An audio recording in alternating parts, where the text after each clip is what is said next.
existing homes sales remain under pressure and pushing more people into the new home market.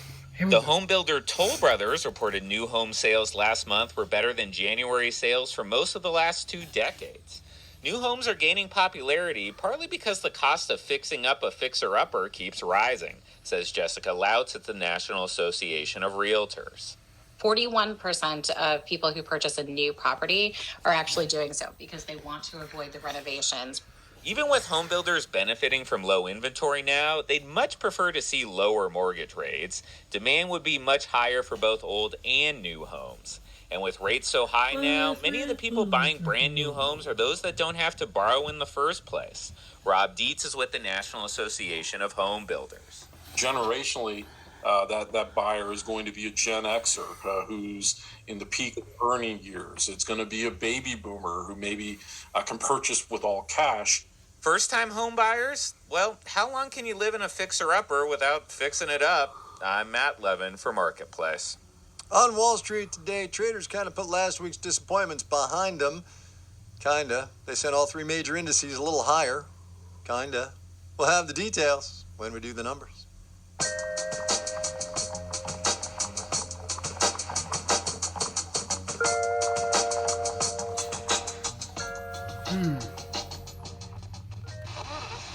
And the pandemic started buying stuff, a lot of stuff. And we've talked about that and what it did to supply chains. Among the items a lot of us bought, PCs, which is why, says the research firm Gartner, that global personal computer shipments fell more than 16% last year because most of us have what we need. But there is some data from the Commerce Department this morning that showed manufacturers ordered more computers and other electronics in January. And in fact, that those commercial orders have been rising through much of the pandemic. Marketplace's Justin Ho is on that story. The kind of equipment we're talking about isn't just desktop computers. It's also electronic components.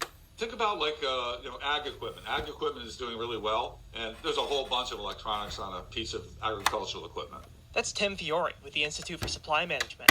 He says there are plenty of other growing industries that need this kind of equipment too. Component manufacturing, signal processors for automotive, aerospace and defense. Another reason some companies are investing in computers and other electronics is because they're trying to make up for labor shortages, says David Garfield with the consulting company Alex Partners. He says many businesses are spending more.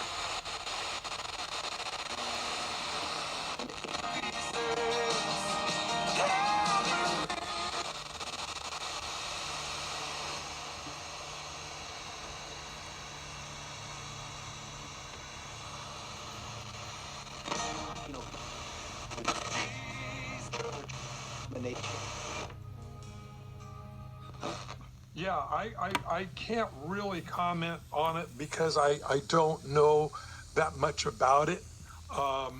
But. That's the way I was do.